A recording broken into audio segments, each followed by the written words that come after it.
Does business ever get easier, or do you just get better at it, or does it just not get easier?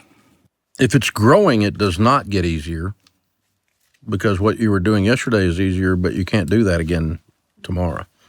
So you're always going to be stepping out into the comfort zone, discomfort zone, out of the comfort zone that we were talking about. So yeah, you're always going to be trying something you've never tried before, doing something you've never done before, whether it's scale or whether it's an actual new tactic or strategy that you've never done before. So I think the thing I did not see being hard, and it's been harder than I realized, was because I'm so pragmatic or utilitarian in a sense. If something's not working, it's easy for me to stop it most of the time. But some of the stuff here that's legacy that we've been doing for years a certain way, I'm the problem, because I don't want to kill the sacred cow. And the guy's in the hallway mooing, he needs to go, and I'm the worst guy. And why am I loyal to a system that has long since died, but I have this romantic tie to the stupid thing, and I have to catch myself intellectually, get above that and go, that's really dumb, Dave. You have to stop that.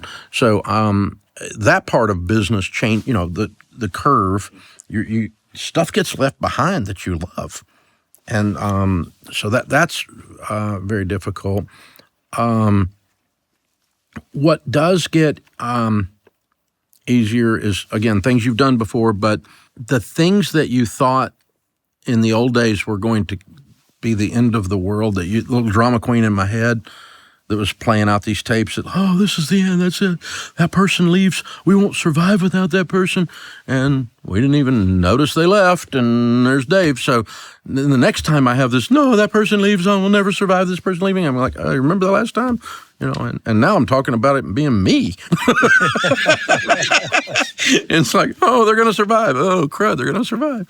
So I'm not leaving. I'm not going anywhere today. I'm not announcing that. But I'm just saying there's going to be a day that this place exists without me, and probably is better. So that's true. When folks have left, or when we've had I've had a romantic view of a system or a thing that we used to do. I don't want to get rid of that, because that's the way we always did it, and that's the thing, and it really isn't. So turning loose of some of those things has been harder, but it gets easier. You build the muscle. You get, first time I had to ask someone to leave the building, I was sick all weekend, and they didn't care. I cared like 10 times more than they cared. They were like happy to leave.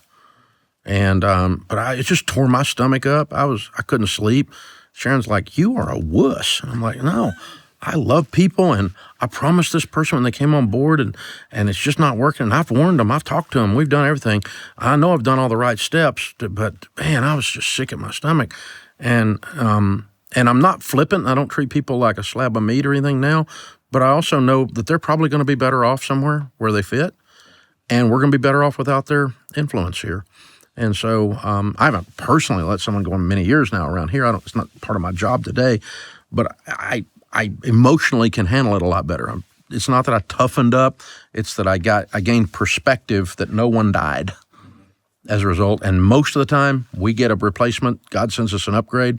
And most of the time that person goes and, they prosper somewhere else. They weren't going to prosper in this environment because it didn't fit.